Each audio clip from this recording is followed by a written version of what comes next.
Welcome to Something from Nada, the only podcast designed to explore entrepreneurial stories of determination, focusing on first-generation immigrants and underserved leaders. In each episode, we'll introduce you to the unlikely changemakers, shattering intergenerational cycles as they defy the odds to build something amazing from nothing. My name is Nada Ahmed, and I'm your host. Today, I have the pleasure to bring to you my conversation with Dr. Uzma Iqbal, a physician who opened her own practice in 2007 called the Houston Center of Hope, specializing in hematology, oncology, and integrative medicine. Dr. Iqbal's curious spirit took her off the beaten path, where she learned to face whatever life threw at her as an immigrant. Early on, she learned the power of building relationships, and the story she shares made me tear up more than once. Listen in for invaluable insights into embracing multicultural identities, importance of serving, and the transformative power of knowing oneself and being secure in your skin. Let's dive in. Welcome to the show. Thank you, Nada. Every time I talk to you, I'm blown away by your wisdom. So I'm really excited to have you here today to see what we're going to get into.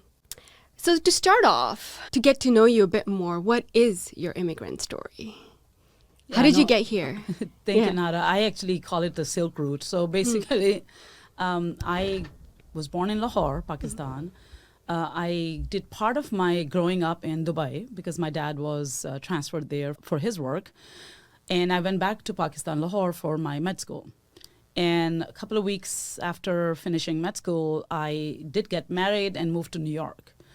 And that, to me, was, my joke is that I fell in love with New York before I fell in love with my husband, because I just thought that was the neatest place ever on earth, because somehow it allowed me to explore myself in ways that I needed. Yeah. And it was just fascinating. So my immigrant story is not like of running away from persecution or stuff. So it's more like a choice. But you didn't grow up thinking that one day you would go to America. If I had to go somewhere, like my sister would never have come to America. She would always have gone to England, and she's in England. She's pretty high-ranking physician there. For me, it was never that. It was always America. If I needed to get out. But yes, for that it was, and did I have a choice in choosing the guy that was in America so I can get married to come here? Sure. So why was it America? I like provocative ideas. I like diversity. I like places like France and Germany, but there's a lot of homogeneity. And in homogeneity, you have to find yourself in your footing in a very different way as compared to in a place which is already very diverse. Of course, plenty of skeletons in the closet, but that's perfectly fine. You can explore yours along with the society. So to me, this was a place where I could be more at home. And I was, actually, it wasn't wrong. And of all the places I could have landed, New York was the right place for me to be. Yeah, because now many people come here and maybe they go to small towns in the U.S. and New York is very special and unique. And you really find that diversity. And New York is really what people think about when they think about the U.S. in many ways. So you said you finished your medical school from Pakistan, and then you came here, and what was your plan? You got married. What were you going to do? Actually, interestingly, I look back and I'm like, I was never afraid then. I had this like sense of resilience and a drive, which I look back now and I see I'm like, how many things could have gone wrong? And maybe at that point, if somebody else was looking at my life from outside and what decision is she making? That's the wrong decision. But all of those decisions that I really followed my gut ended up being right. So for example, for me, I tell everyone that there are two kinds of citizenship. When you're naturalized, you go to a courthouse and you take an oath. And so I did as well. So it was a bunch of people, and the judge says something like an oath, and you repeat after the judge, and everybody congratulates you and gives you a piece of paper that you are now a naturalized citizen. And on my way back on the train, going back home, and I'm like, how is it different today? How am I different today? What changed? And I didn't feel a difference. What changed? But to me, my real naturalization happened when I started my internship at Elmhurst Hospital in Queens, New York. which is a hood, which is the hood of the neighborhood, because it's extremely diverse. And that's where I realized what America actually is and what being a citizen could possibly mean. I saw teenage pregnancies, 15-year-old girls delivering their second child, and no father at the side. And I learned how to ask questions with respectful curiosity. Like, I was curious, why is this 15-year-old having a second child? And if she is, where's the father of the child? And the answers I was getting were like blowing me away. And again, I had come from a culture where my lived experiences did not prepare me for things like these. Not that it doesn't happen, but it wasn't a norm.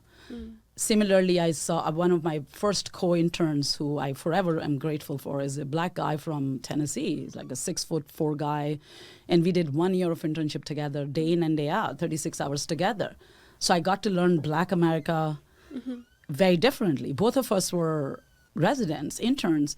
He was actually born American. I was immigrant, like naturalized American. I saw him go through a lot worse experience and treatment than I did. And those were some of the things which made me realize, wow, this is a lot of nuance.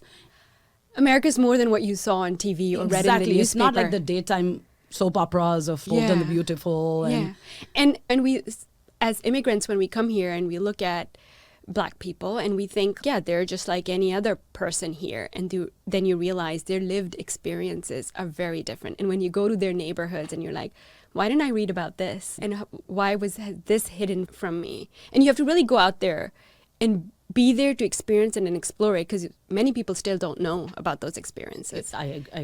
You couldn't have said it better, because for me, it's not visiting the Black neighborhoods.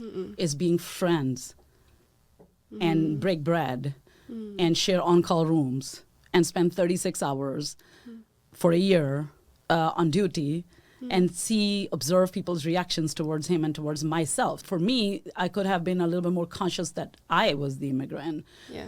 But what I saw was, and he was very gracious. Like, he taught me, for example, he spoke Spanish. And I'm like, how did you learn Spanish? He said, how did you learn your language? I said, I just learned. He said, then just learn Spanish. And did you? And yes, I did. Yeah. And he got me a little book, and it said "Que paso," which is what's up. And I just taught my patients, like, I'm going to tell you something in Spanish, and if it doesn't land well, can you tell me how to say it right?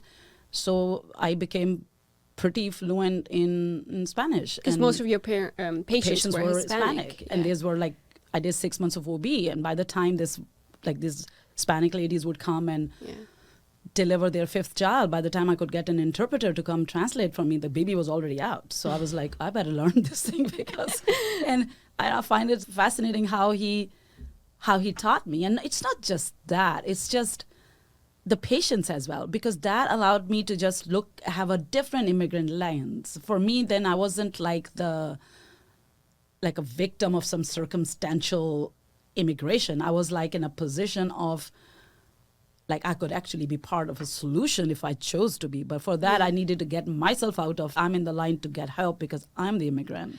Right. So you were actually in a position to help other people, which other was communities. Fascinating for me, that how can an immigrant who's just still figuring out her own footing. Yeah, tell me about that. You came here, how did, you had your medical degree. Was it easy to translate that into getting you your job? Easy? No, this is 92. Okay. No internet. Yeah. And then there was a culture in Pakistan that a lot of medical students or doctor girls would actually not pursue their careers. Okay. There was this thing at that time that you be a doctor, but then you get married and then you just go on that trajectory. I was extremely clear that if I didn't have my career, nothing else mattered. So for me, when I met my husband, I did ask him that. I'm like, would you be okay with me having a career? And he said, I have no problem with you having your job. I said, it's not a job. I said career. And he's, what's the difference? And I'm like, I may have to sacrifice for it. You may have to sacrifice for it. Are you up for it? It's your dream too. Yeah. So it's up for it. For me, it wasn't even a dream, nada. For me, it was very real. There was nothing dreaming about it. There's not, It was your reality. This was my reality. And there was like, I knew I could be a great wife, a great mother because at that time I was just married. Yeah. Companion, friend, but I had to do something for me as well. Because if I wasn't content. You weren't one of those who just went into medicine because that's what people did, or No, you were told to do. no. You were really No, passionate for me, about it. Yeah. For me, this was more of a way I could find myself useful. Yeah. And I didn't even know the words like it was my calling till I came to US, because a lot of these hallmark statements are actually when you come to other places. But so I actually came here. I went, this is again a fascinating story of an immigration journey. I had no idea who to ask. My husband's entire family are engineers. And I told him, like, I need to go and study somewhere. Where do I go? He said, there's a Queen's College. A lot of students go there after hours and study. Maybe you can go there. So I go to Queen's College. By that time, I was pregnant, visibly pregnant. Mm-hmm. And I saw two Desi-looking women sitting. And I'm like, okay, we're best to start with your own. So I went there and I introduced myself. I'm like, hey, I'm just new here. I'm looking to find some people to get some guidance from. And they looked at me and they looked at my belly, visibly pregnant. And they said, we would love to get you in our group, but we are sister-in-laws. And it seems like you may not be able to focus a lot because you're going to have a child. If you don't mind, I'm at a begging situation, so I can't really mind. So I said, that's okay. So they said that they wouldn't include me in their group. So they were a group of two women studying, a study group. Like you're and pregnant. they were studying for the USMLEs, the same thing I would have to study. But they felt that in a way, you were in a different stage, or they maybe questioned your commitment. Do you think? Yeah. So I mean, at that point in time, I was in a very different mindset. I wasn't like ready to get my heart broken or judge people. I was okay. Look around. Who else? Okay. So I saw this long table in the middle of that library, and there were like people sitting that looked white in their color, but the guys had a cap on their head. And then I walk over there, and then this guy stands up, and he says, why don't you sit down? Because he also saw that I was pregnant, and I sat, and he's tell us. So I told him the same thing, that I'm here, USMLE, da, da, da. He's like, we are studying for the same. And they gave me a stack of study material. And they said, like, why don't you just take it? Are you married? And I'm like, obviously, I'm pregnant. But then I'm like, okay, not that obviously. So they gave me the stack of papers. They said, tell your husband to photocopy it in his office. Don't pay money. Because in the office, there are photocopy machines. And I'm like, okay. And they said, so they gave me a stack of papers. First time, never asked a single question. And I gave them my watch. I said, do you want to keep something like a collateral so that you know that I'll be coming back to return you your material? They're like, no, why wouldn't you come back? And I was like, that was the first time I saw how you can trust a stranger. Interesting, because you first went to Pakistanis that you thought feel that would comfortable be with, that they would they would understand your situation, but it was actually and a white man. These guys were like Russian Jewish people. It's like there's a whole community in New York, and I got to become their friend. So that's why I got to become very intimately engaged in the Jewish community, and I learned quite a bit from them. And Jewish community is very diverse, like Muslim community. It's not just like one kind of cultural expression of that. And I passed the exams in the first go. In the first go, and I applied, and I was forever very grateful. And some of them passed, some not. It's not easy when you're raising a family. Yeah, because you gave the exam with the baby, because you had already delivered by that time. Yeah. So I did. And then, interestingly, when I started to, because of I had that experience, I had something clicked in my mind. I realized that there's something that I need to keep as my value from this experience. So when I was applying for my residency, I got a 3-year program, categorical, in Brooklyn Hospital. I walk in there, it's like immigrants, right? So lots of people from India and Pakistan that were residents and attendings and all that. My coworkers would be. And I did accept good in the interview, came home, and I told my husband, I'm not going there. He's like, are you crazy? Nobody gets 3-year program. What are you going to do? I said, you know what? I'm not going to be boxed in with the same people. You came here for a different experience. I just had that experience in Queen's College Library. And he's, what are you going to do? I said, I don't know. I'm going to say no to them. And believe it or not, that decision was very crazy. But then I found a 1-year program at Elmhurst Hospital, which was part of Mount Sinai program. So my teachers and my coworkers were as diverse as New York. And to me, that was just, and I had to do another time the first year internship. I'm like, who's counting? just gather experiences and never looked back. So I think to me, That's very fascinating. that moment was very, so that's why I'm always grateful for those two young ladies that told me no.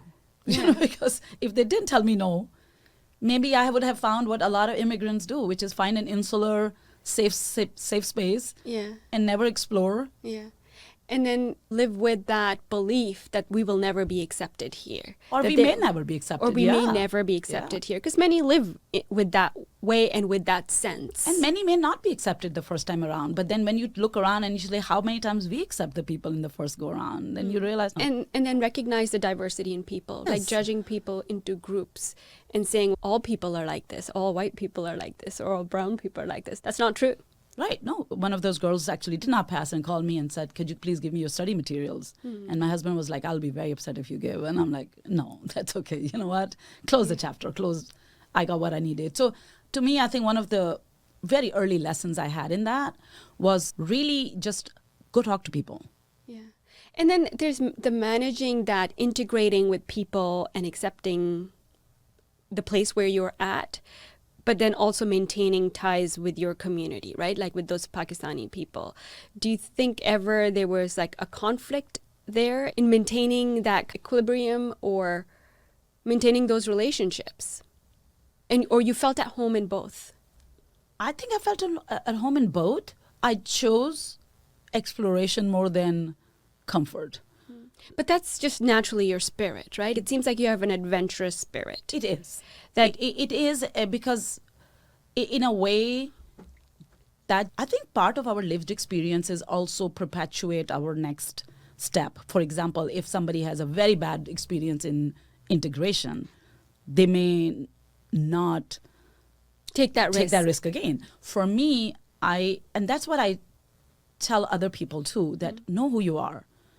I know I'm very resilient in like, I don't feel offended that easily. So my saying nowadays is that we shouldn't be offensive as people, but we shouldn't be easily offended either. Because if I get offended every time somebody asks me a question, how will the conversation carry on? Yeah, and you told me a story about your uncle and what he taught you about self-respect, right? Because my question is, what built that resilience in you at a young age? We have been very fortunate as women in our family that we know earned privilege.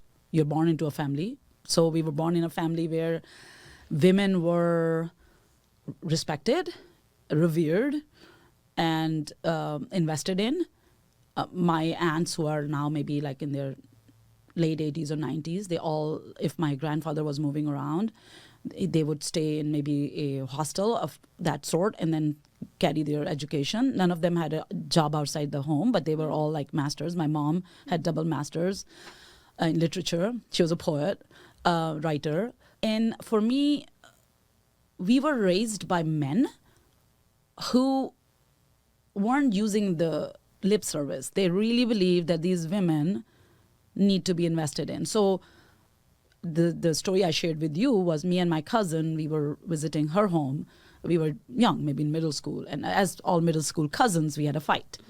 And we both went to her dad to complain. And he listened to the story. And then she said, she looked at me, Dad, she disrespected me.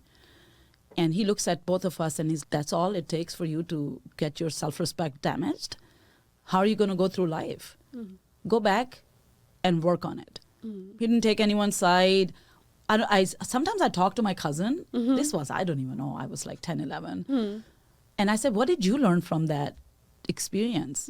Because for me, that experience just taught me something that if I'm the one who respect or disrespect me, if I've done something wrong, I need to have at least that much awareness. Like it's a choice that you let someone disrespect you by something that they've said, right? That's right. Or the story you weave around it. Exactly. So not in a choice as in some people say, oh, I don't let anyone disrespect me and I'm going to stand up. But versus like saying, I'm not going to get offended. Right. Or even if it is offensive. Is it really... It doesn't impact... Yeah. Is it you're going to really punish yourself twice? First they said something and then you're going to live by that statement? Really? So it's good to assess. I know I was wrong at that time. I knew it. So I realized that allowed me, when he said go back and think, rather than punish us or take anyone's side. That little moment for us to get the permission to go think, I thought like I was wrong. So I did go to her and I said, I was wrong. because you could have also taken the message like, oh, I can not disrespect people. I can say whatever I want to people. That's right. They shouldn't. It's That's on right. them to not be disrespected. That's right. So that early childhood permission to go sit with yourself and see who you are. I think these permissions are very important. And I think as the lives get more busy and as our relationships shrink, like the uncles and the aunts are not as, ubiquitous, or they will not say things like, he didn't think, what will my mom say? That he said something to her daughter. He didn't think about it. He just thought that we needed to be, that was an opportunity for us to learn a life lesson. He gave us a life lesson. So when you grow up in families where it's not just like you're taught like men and women are equal, or it's not the question of equality. It is more a question of, we were always told that, so for example, I needed to go and watch a cricket match. My dad was busy. And he wouldn't just say, go by yourself. So I needed somebody to take me. And no one else was available in Lahore. So I called my grandfather in Sialkot, which is another city about 3 hours away. So he gets my cousin on the bus to come to Lahore, take me to the match, and then drive back the same night. So he had no choice but to stick around and hang out with his friends. He was just dispatched from there to take us. But then while we were being told that we are that important, that other people will have to make adjustments to get us not only to get educated, but recreationally also. We were also told, know your place, right? Know your place. How are you powerful? How were you told that? We were told, for example, I remember my grandfather once told my mom, I overheard it. He's, please teach the girls to take critique.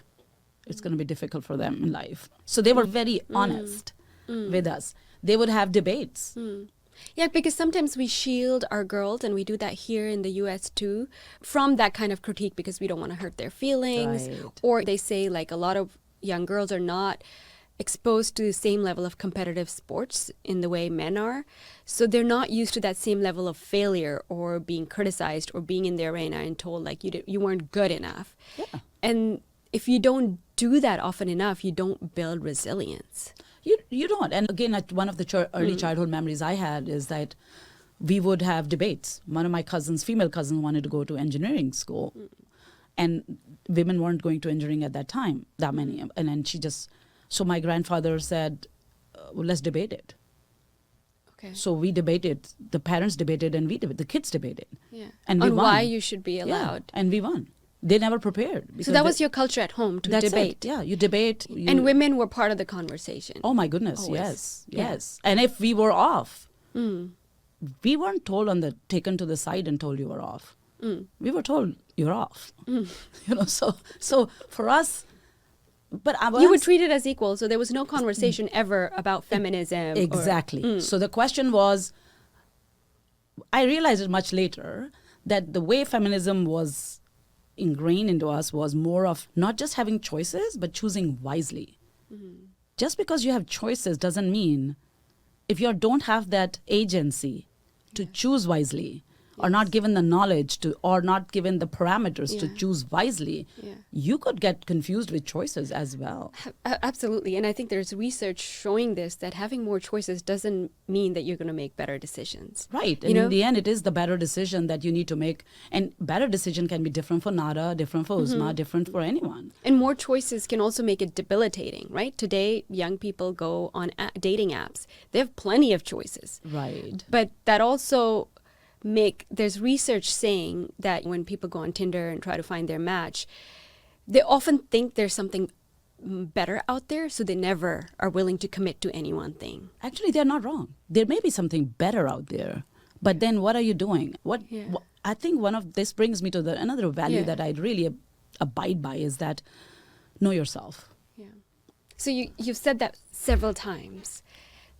To me, know yourself means that if you are someone, like I was just at an Eid party, and then I met this young lady. She's in a very Ivy League university studying masters.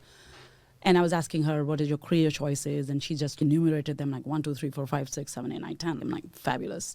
And then I said, how about the emotional aspect? Are you in relationship with anybody? First of all, she was shocked that a Pakistani auntie is even asking her that. Yeah. And then she's, oh no, that's not on the horizon right now. And I said, okay, when will that get on your horizon? And she's like, well, I don't want to confuse myself. I'm like, what's confusing about it? Yeah. And who told you that, oh, that's confusing, And right? then she's like, but from her, the natural tendency is for people to say, let me do this first and then this. You compartmentalize. And yeah. sometimes, so I asked her, I said, so why are you already applying for so many internships? And she said, the choices get limited. I said, don't they the other way around too? Won't you have lesser people to choose from? Yeah. And she's Interesting. So for me, the point of the matter is we need to know who we are and use that to explore. So basically what I say to young women and young men for that matter is that if you have career and personal choices, explore them simultaneously. Yeah, and people talk about that, like we spoke also about work-life balance, right? There's no such thing as work-life balance. Yeah. It's just life. Yeah, it is life. It's either all life or all work. Yeah. So it's when we talk about things in that way, it's like personal and work, everything has to integrate, and you can't really compartmentalize and say, oh, that's work and that's me as a person. You're still the same person. So it all goes back to getting to know yourself. Know yourself. And for example, when I left New York and come to Houston, that was like 2007. I was at the top of my position where I was at, loved every minute of it. But I wanted to have a career, a transition, have a private practice, like my own practice where I hire, fire, where I build culture.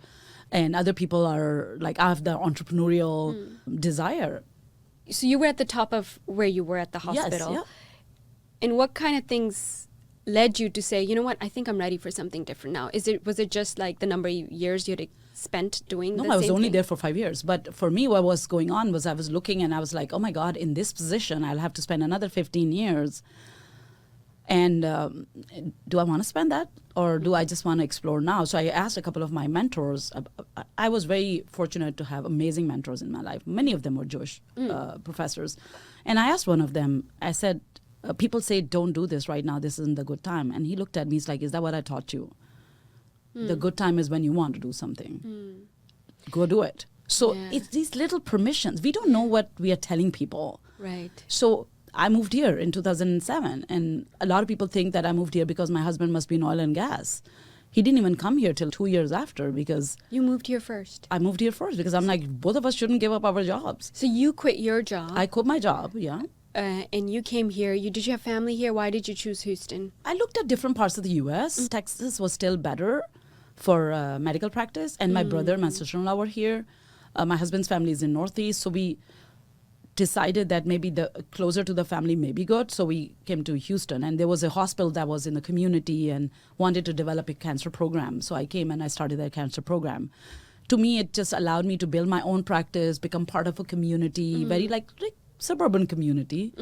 And it was very different for me to from New York to Cypress, Texas. How old were your kids at that time? My older one was 9th to 10th grade and younger was 2nd. And how was the change for them? I don't even know. Both of them played football.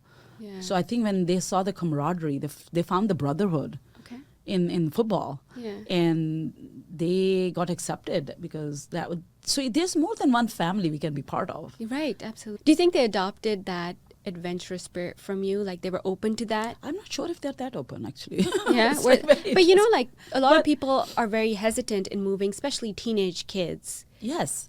First of all, I don't even know if I gave them an option. Because to be honest with you, now that you're saying it, see, I operate very inclusive. I operate a little guilt-free. Interesting. Because if I ask everyone around me, including a 9th grader and a 2nd grader, there's no way I'm going to make my decision. I think there's a difference between maybe the confidence of being a mother and perhaps what I see in the new generation of mothers is perhaps taking into too much account their kids' feelings. Children need, while they need our love and affection, Yeah. they also need to learn resilience. Yeah. And I've seen this with my mother too, that she was a great mom. She was there for us, but she never stopped her career. So whatever she needed to do, she did it, and we followed along. And I think that's inspiring to watch your mother do that and know that she has enough confidence in her ability to do both. Like nothing is going to come in her way of being a mother. And those decisions that she's making is going to be good for all of us as a family. Right. For example, I would take my children to my rounds in the hospitals, Yeah. and they'll sit by the nurse's station for hours. Yeah. Because there's a part of like, when my mother is happy, the whole family will be happy. And then the same, when my parents are happy. I think more Is it that? importantly, when I am happy. When I am happy. This is what another one of my professors told me. Yeah. I was split between two decisions, Yeah. choices, and he said, do what's best for you and it will become best for everyone else. Everyone around you. And I was Yeah. like, brilliant, thank you, thank you, thank you, thank you. So Yeah. it's these, again, like I said, these kind of permissions. So I did ask some of my professors, do you impart this kind of wisdom on everyone? Yeah. Because sometimes people would say, then you're, like, I felt like sometimes when I'm making decisions that are for me, that people would say that's selfish. So I'll just share with you another value that I live by. Self-compassion isn't selfish. It's not. Oh, yeah. Can you say that again? Yes. Self-compassion is not selfish. And we often confuse We them. do. Self-awareness, Yeah. self-compassion. Yeah. It's not selfish. And what you said earlier, like, living a guilt-free life is about self-compassion. It is about self-compassion. Before I became someone's wife, and this is not a feminist statement. No. It's factual. I can prove it. I was a physician. My choice to become a physician was way before I ever became a wife and a mother. And I totally understand women who put their career on hold or don't pursue their career for their family. Yeah. Good for them, as long as they've really reconciled with that and there's no Yeah. resentment later on. Yeah. Like when I finished my internship, I wanted to do a fellowship in oncology and hematology. And my husband and I were having conversation. He's, but you're done being a doctor. So you sure you want to pursue further? And I said, yes, I do. And he's like, how about our son, the older son at that time? And I'm like, what about him? And I'm like, I'm gone 8 hours. Whether I'm training or I'm earning a job, what difference does that make? And I said, let me tell you something. If later on in life, he was very young, he was like 6, 7, he goes for a fellowship, I may be resentful that day because I had to give mine up for him. So hence, I need to do this. Can you believe he's doing the same fellowship That you in did? oncology and hematology? Wow. And I'm like, I'm very happy he is because I didn't mind. So Yeah. I think there is an inherent, and I don't think it's just Pakistani.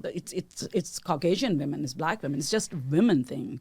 Yeah. And again, it's more about know yourself. If you know, Then you're not always going to be second guessing you yourself. don't, then because it's one life to live. And then what you also do is you make sure that, so I slept less because I knew I needed to have the house fine, food cooked. Yeah, because the way I envision a doctor's life is you don't work 8 hours. No, you don't. Yes, that's true. True. I think, I don't even know anyone works 8 hours because, And you come home and you could be getting off a rocket, but you're going to still be asked what's for dinner. Yeah, what's So for what dinner? you do, what I did at that time was I totally demystified that. I'm like, each and every one of you is a capable human being.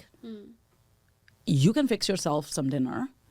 So you made them independent. Totally. At a very young age. They can, like my older son, throughout his undergrad, throughout his grad school, med school, never brought his dirty laundry home because I'm like, there's only one person's dirty laundry gets washed in my house, mine. You guys have laundromats. Yeah. Go to Yeah, your, absolutely. bring your clean clothes, Yeah. swap them. But so I think, again, to your point of, there is an immigrant guilt, maybe? I don't know. Yeah, but I I don't don't only know. see it in immigrants, though. I see it in a lot of white moms, too. I Oh, see it for in sure. I mean, it's a lot of everyone. like you as a mother, Yeah.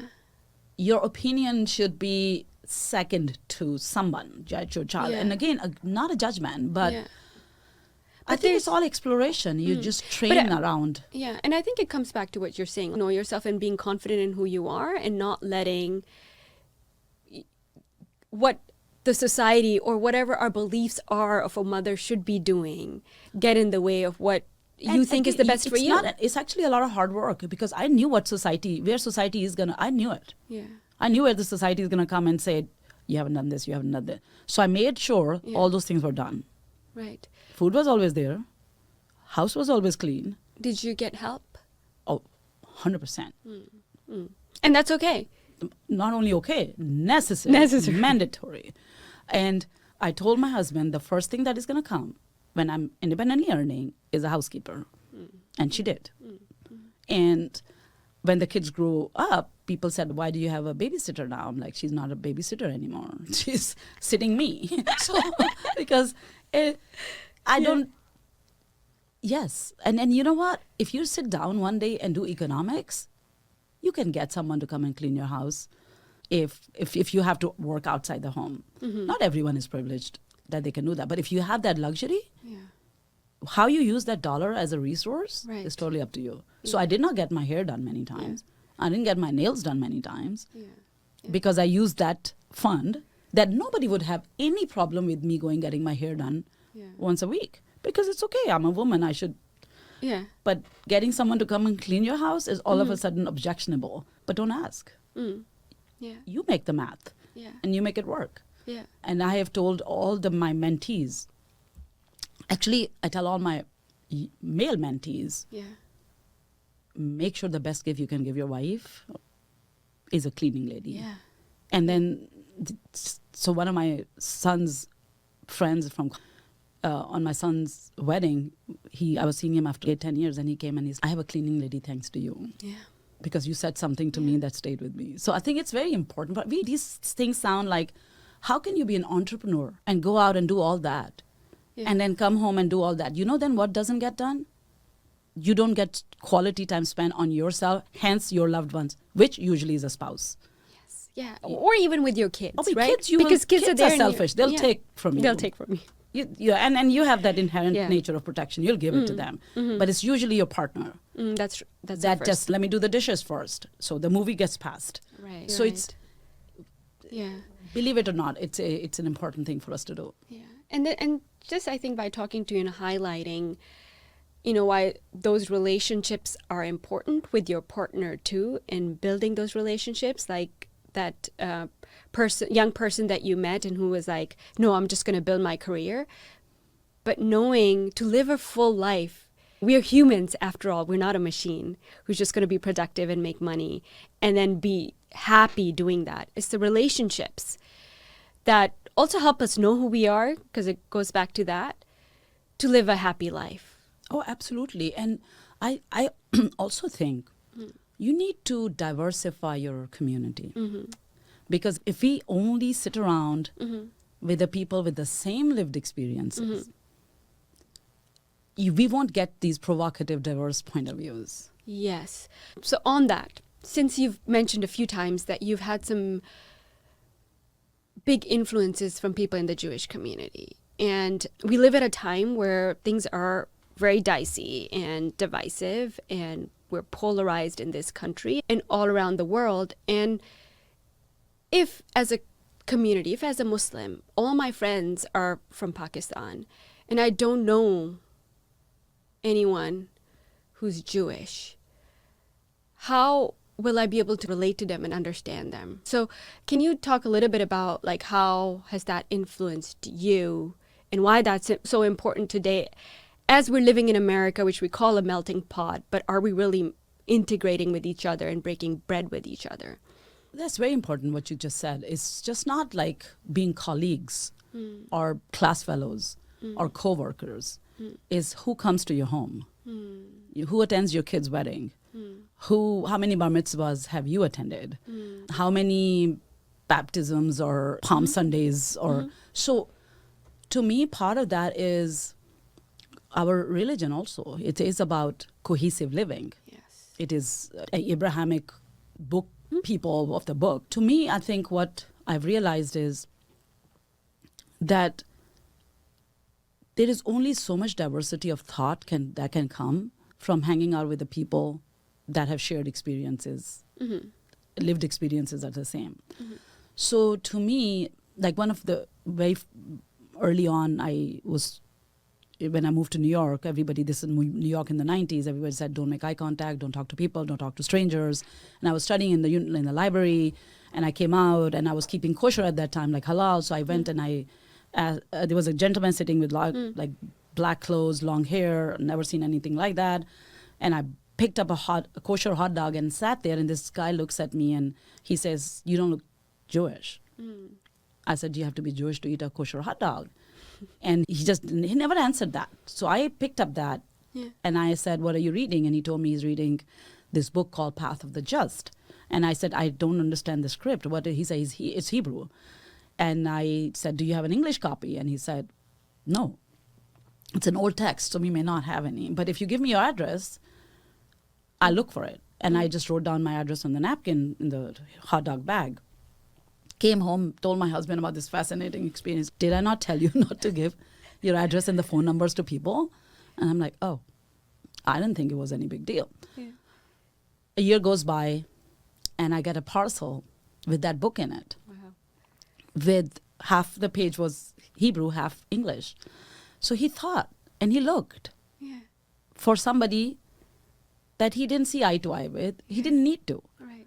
But see, these little social experiments allow you to expand your horizons. So when I moved to Houston, I moved a lot from being a lot of Jewish exposure in New York to a lot of Christian exposure in Houston. Because a lot of my patients are very Christian. Right. And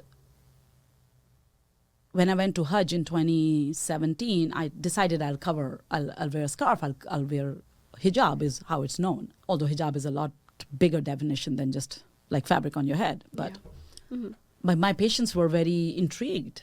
Yeah, because suddenly now because you didn't before, no, and I then didn't. You come back from Hajj, which is a pilgrimage. Yeah. And then I told all of them where I was going, and I told them read about it. And when I come back, ask me questions. Okay.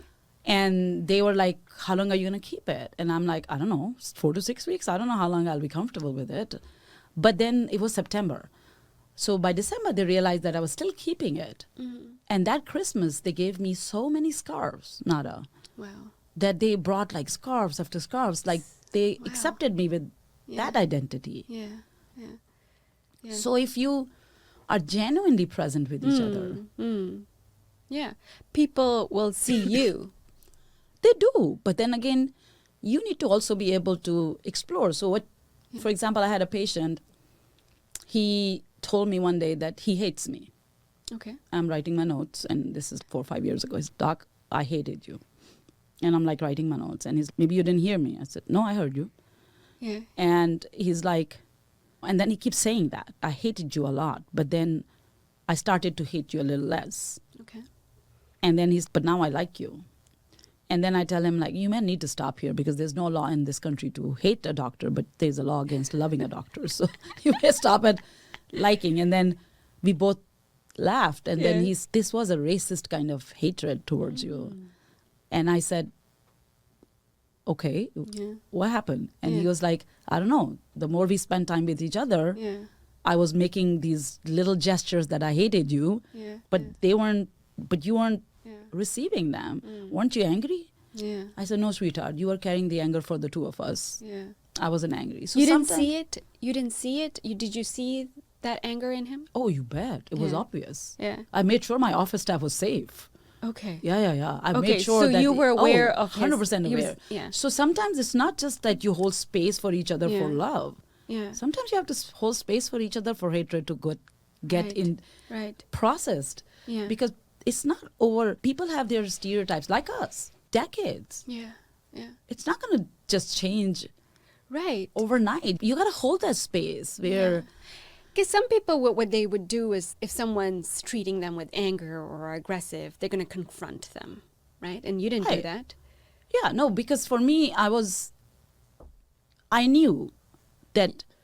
You held space, which is different. just hold space for if you're in any danger, walk. Yeah. Make sure I made sure that he wasn't dangerous. Right. But once I knew he wasn't dangerous, I knew he just needed to, maybe he was upset at his cancer, and then maybe he's under care of a doctor that he hated as a Muslim. I don't know, right? So there were so many. I did not want to spend my time processing his hate. I needed to hold space so he can process his hate. Right. So I took nothing from him. I wasn't burdened by his hate at all. Didn't he have a choice to go find another doctor? He absolutely did. And the fact that he wasn't, Yeah. He was working through something. he was working through something. You just got to hold some space. And I think it's, like I said earlier, you gotta give time. And if we are a minority, and if we are persecuted or feel persecuted, then giving space for people, and in that space not hiding. Like my son got engaged, and the service that was given, like the religious service that we always a prayer, was given by my friend. She's a pastor of a very large church, who presided over George Floyd's funeral, and she's black. Yeah. And she's a 20,000 people congregation. Nobody else in that ceremony had those credentials. No. She did. Yeah. So I would be not doing justice to my friendship if she wasn't the one who was speaking, Right. and someone else was speaking. Who you didn't know, or wasn't. I knew everyone there. I knew nobody Yeah. had the Had the credentials, yeah. to speak, Yeah.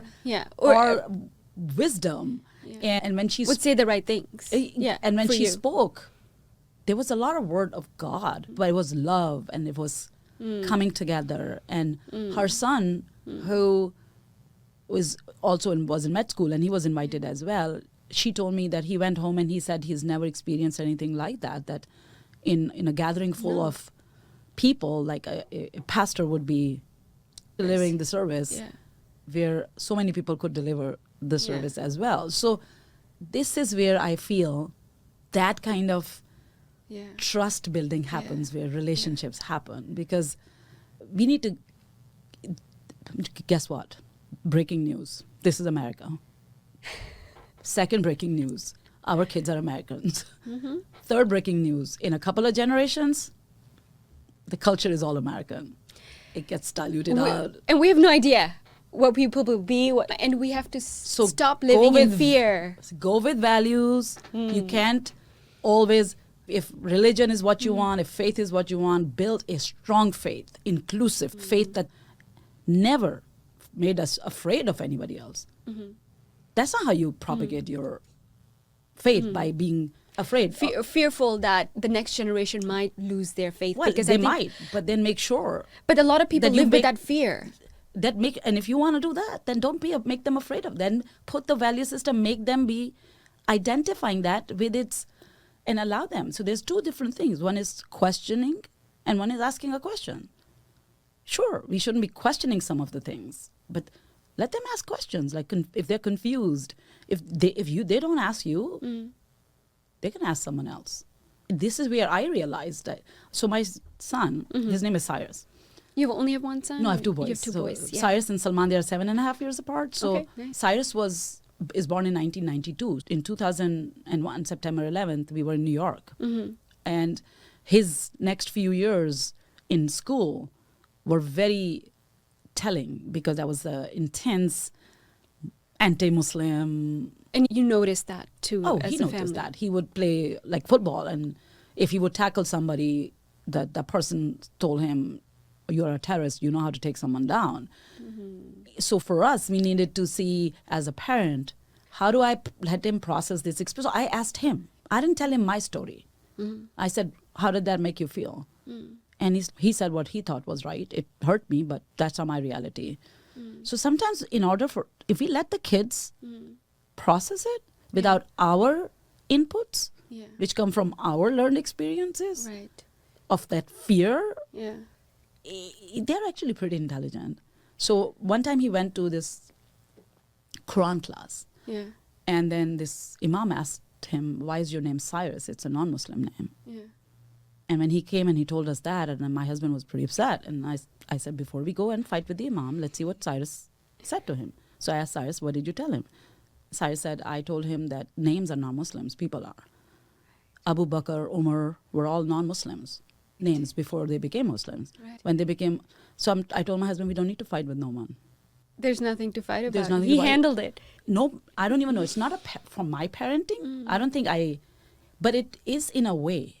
Because you're the role model. It's also for me they see that I have friends who come over who are not, I'm not afraid. And for me not to be, the only way to keep a value is to let the person own it and then give their own color to it. Yeah. And a lot of the values that we have, often people talk about is, oh, if I send my daughter abroad, they might lose their values. As if American values are bad. Or like they might adopt other values. So sometimes we talk about other cultures as if they don't have good values. Do you feel that? Oh, 100%. And also, people will lose values. I'm a different person now than I was. Even if I'm wearing a scarf on my head, I'm pretty liberal in thinking and progressive in my thought process. But it wasn't, the basis was there. Right. But what we built, and people do get ideas.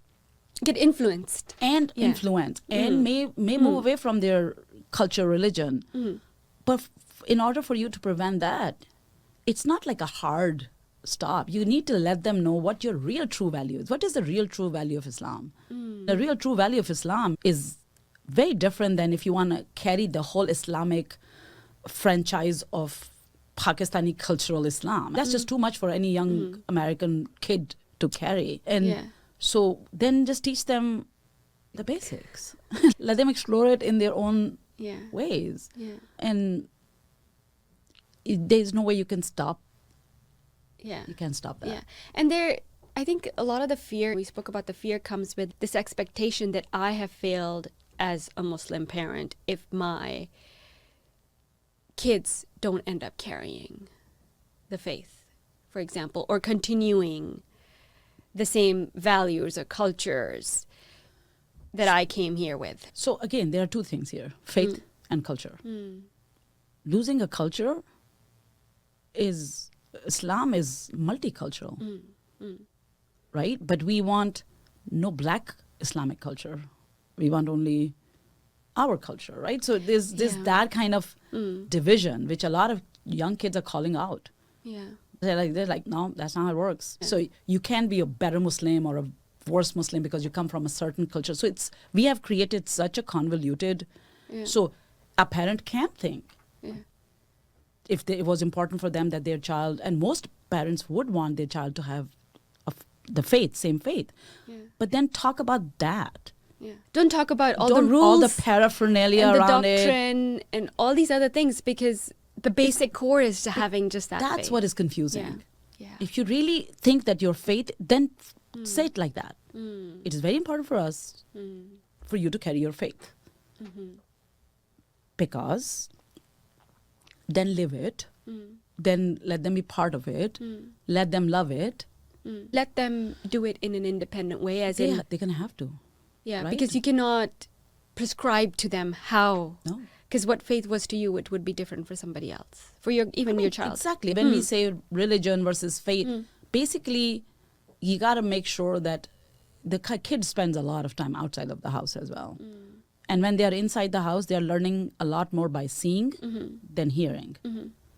So what we are showing is very different than what we are saying. Has a bigger weight. Oh. It's like their behavior that you don't even realize that your kid is watching and seeing what you're doing. Yeah, for sure. And for that matter, I think it's extremely important. I think it's very important as next generation women for us to realize it's no shame in pursuing a career.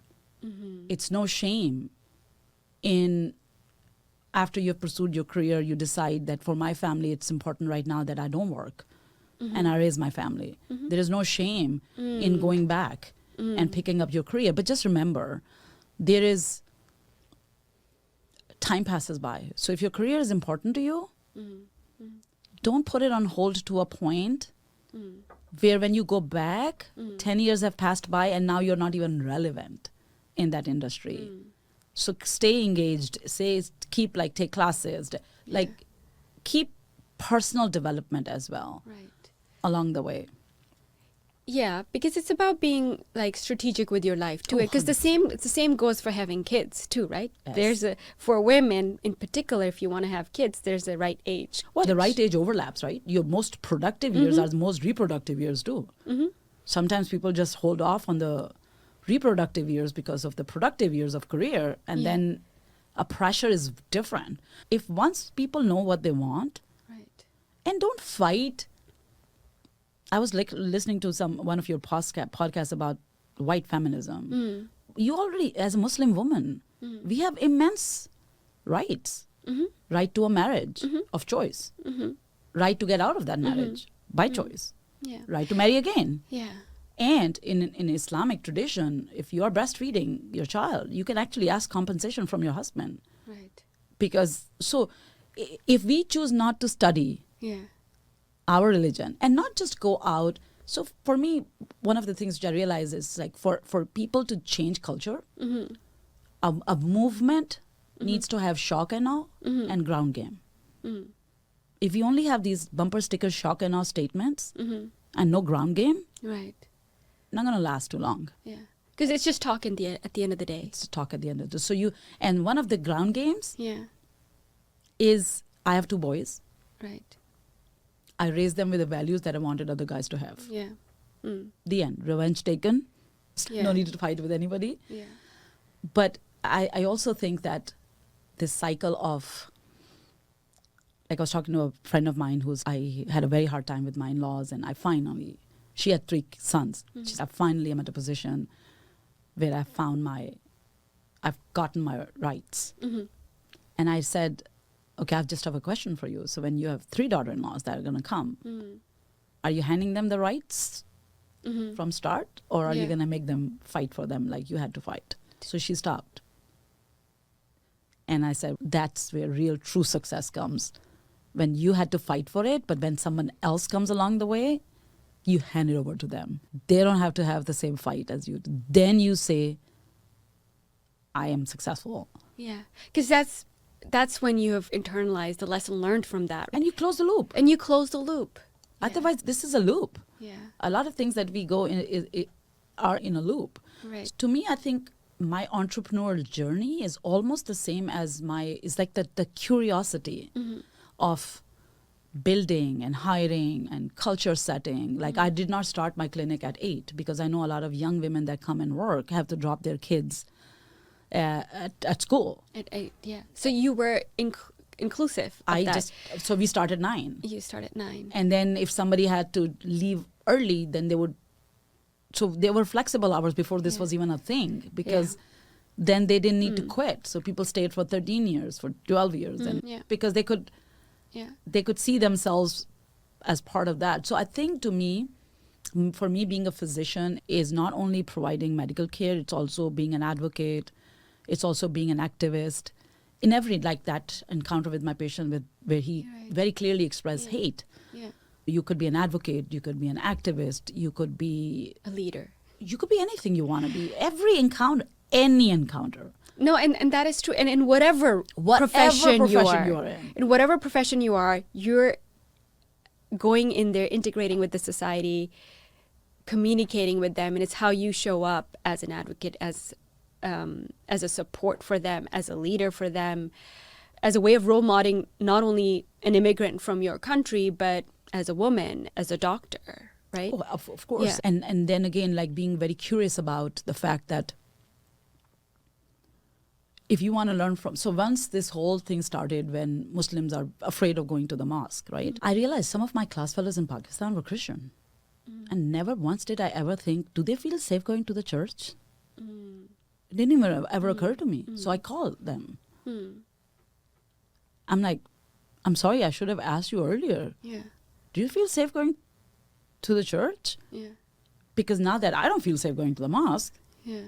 It's occurred to me that maybe it's not safe for them either. Maybe you weren't safe either.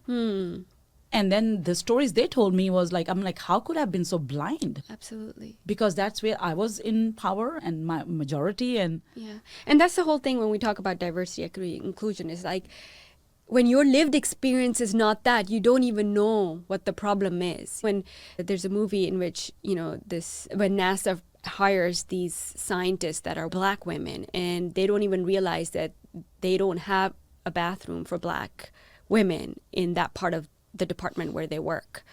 And every time she has to go to the restroom, she has to walk like 30 minutes to this other building where there are more Black women working, because at that time it was a segregated society.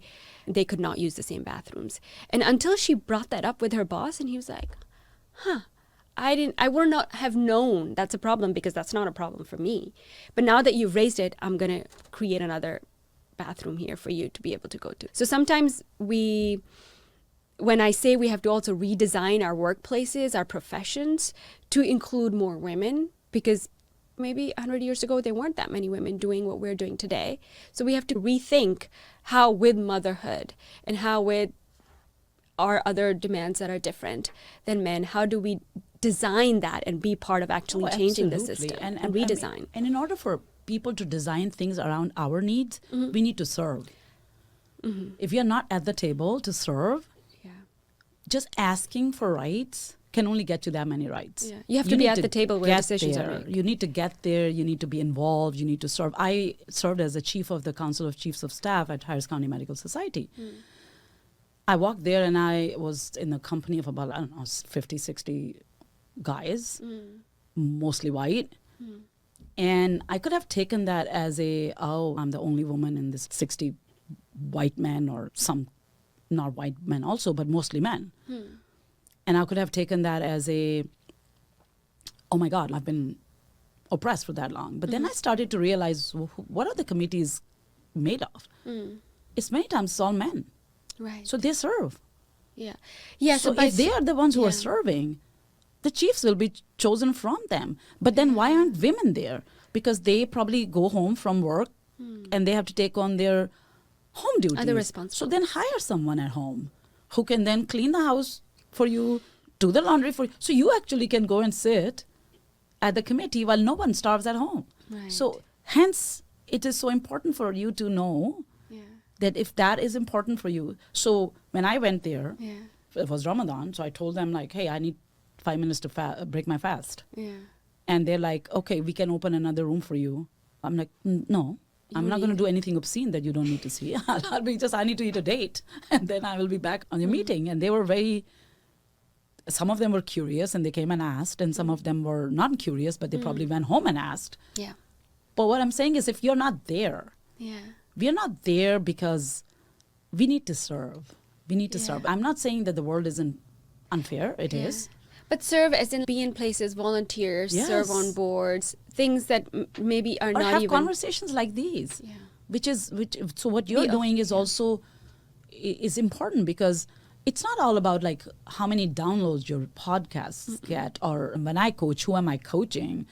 It's more about that one person that may be seeking something and they may actually click on your That's happened to me. I was like in a place of, I was confused and I didn't know what to do. So I just serendipity, I clicked this Jenny Blake podcast, and I never knew that much clarity is going to come out of that one podcast. Right. And I became part of that community, and they were all techies, all Googlers, and I had no idea what their language was. I was the only physician in that whole, maybe one more. But what I learned was very different. I learned that being scrappy is okay. Right. I learned especially as an entrepreneur. Yes. I learned that 80% rule works. Yes. Yeah. Those things that as a doctor you weren't taught, and now you're an entrepreneur doctor. And I'm like, so I don't have to spend like 10 extra hours to try to make something perfect, which will never get perfect. And I was like, oh my goodness. So so that's what I'm saying. Being an American is only advantageous if you take advantage of America, which is diversity of thought, provocative, in your face, and challenge the status quo. And challenge the status quo. Yeah. But don't challenge the status quo with if it wasn't the biggest move, start home. Yeah. Start challenge yourself. Your own thinking. Yes. Challenge your own beliefs. The hardest to change. And once you start to do that little, but so for me, I cannot be in a very insular environment. It just doesn't work for me. So I have friends that are from all backgrounds. I Who mean, would they challenge you in terms of your thinking? they do. They do. For example, I have a friend, she's a lesbian. She's an Italian lesbian white woman in New York. And she told me her life story. And then I was like, oh, goodness. So she said she was in this school, upper class school, where she always got beat up.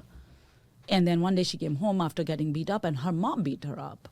And her mom said, if this is what your destiny is, that you're always going to get beaten up, then I'll beat you up too. She said that was the last day she ever got beaten up. And she told me, like, if you're a minority and you don't know how to work it to your own advantage, shame on you. So, sure.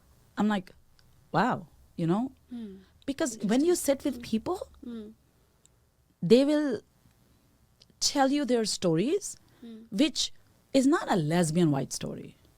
It's a human story.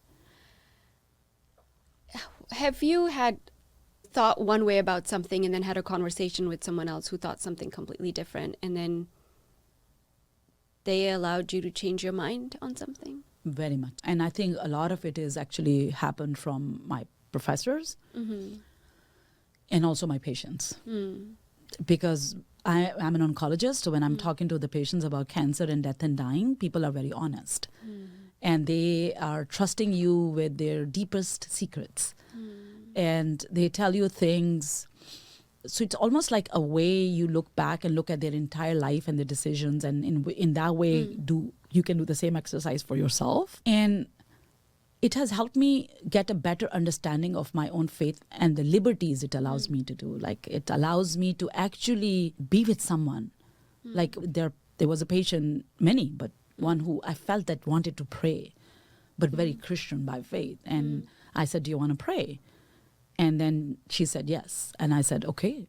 So she said, who else will pray with me? I said, I will pray with you. And she said, but you're a Muslim. I said, okay, but I'll pray with you. She said, but my prayer is Christian prayer. I said, well, let's do Christian prayer. So we held hands and she led the prayer and I said my prayer with her. And then she looks at me and she says, I see a good Christian woman in you. And I was telling the story to someone and they said, call you a Christian woman. I said, yes, but that probably made me a better Muslim woman. Yeah. And she didn't mean that as an offense. I actually don't. I've stopped caring about what people mean. What people mean. I don't care what she meant. It doesn't matter. It's not important what she meant. What she walked away from from that experience. She got what she needed. She got what she needed. It is now my place for everyone to worry about my feelings.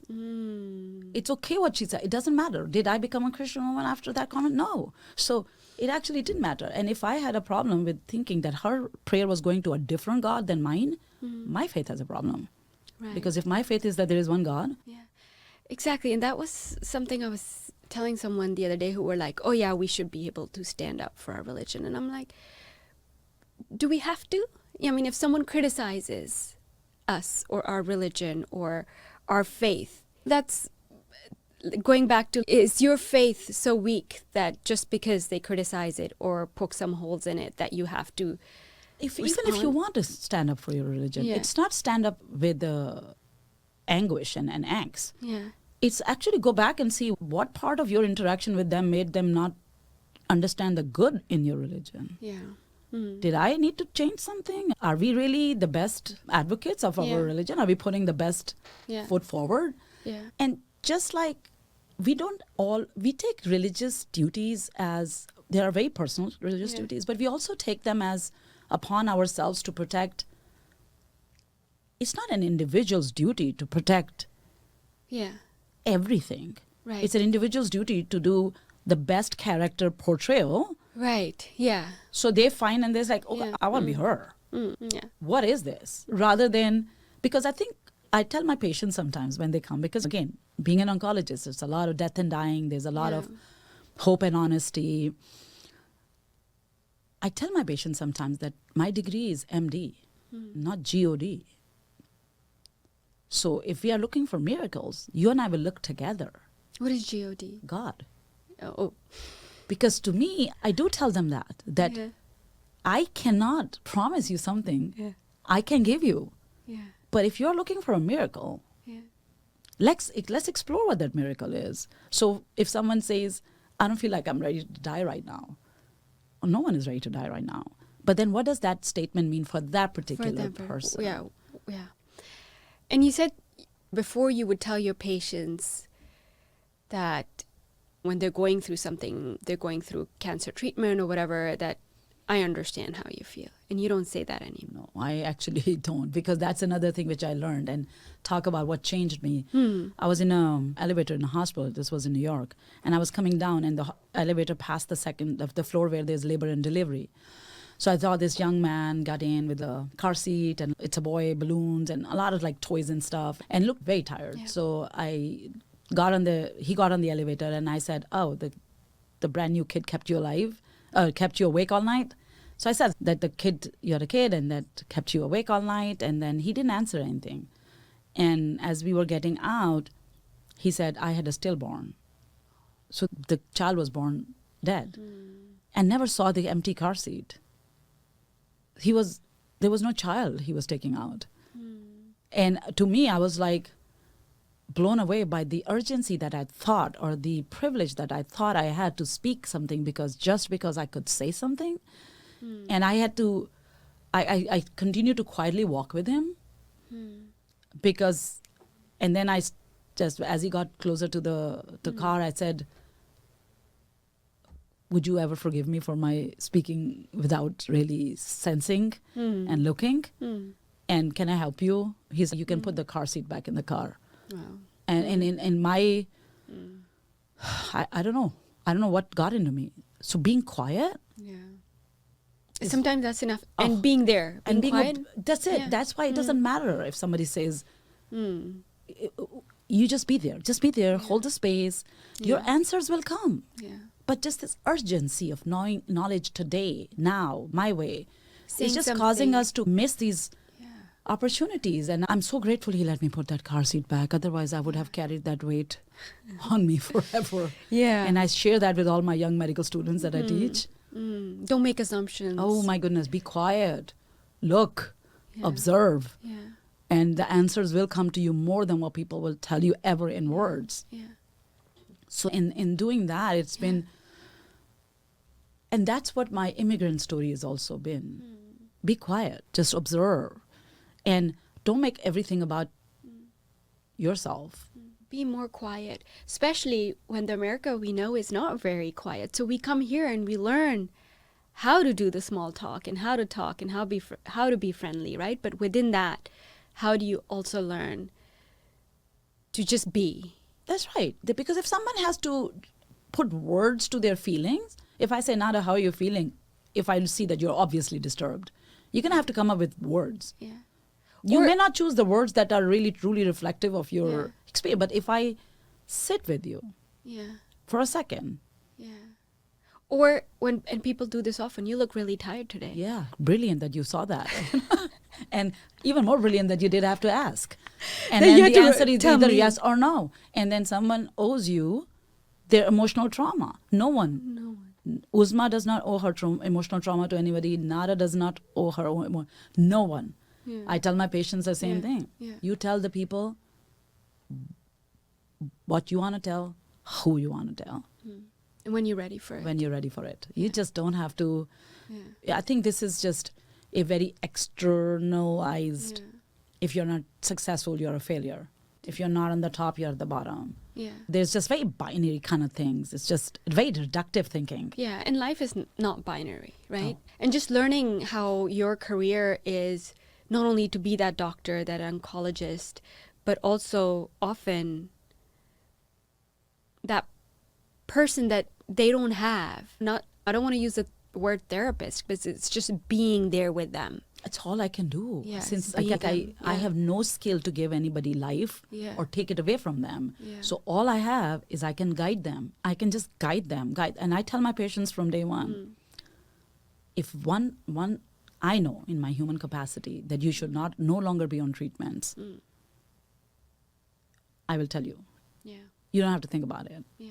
So a lot of people have, and I find this fascinating how people find this courage and closure. I'm like, I'm blown away by, when I came here, I told people that, like, patients, that it's time, that, death is close. And they said, if my Lord wants me back, amen. And I'm like, that's it? So that committed belief Yes. of what it was made me realize, how am I asking my prayers? Am I asking with a lot of, like, strings attached, or I'm really that much surrender? I don't know what is a good Muslim or a bad Muslim, or a good Christian or bad. I don't know. I know people. Yeah, and how best you can be there for people. And That's it's it. not in the science of being able to treat their disease, but how do you stay with them in that process, see them for who they are, and how all your diverse experiences, right, coming from Pakistan, coming to the US, working in Jewish hospitals, in Jewish communities, Hispanic communities, having very close friends from all different cultures, allowing you to be here, opening your own health clinic, and then serving whoever comes along, because in some way you have the tools to be able to be there for anybody. And you're absolutely right. And what helped me do, and the clinic is called Houston Center of Hope. And I didn't know how to name it. I didn't even know that you had to name your practice. Yeah. But I did hematology, oncology, and palliative is the end of life care. So it just became hope. And then I never thought patients come here into the door and they say, oh, we are so grateful that we saw the word hope. So there's no television in my waiting room, and there's no television in the chemotherapy area. None. Because I told patients that if there is TV, then you're going to be not allowed to have a quiet space.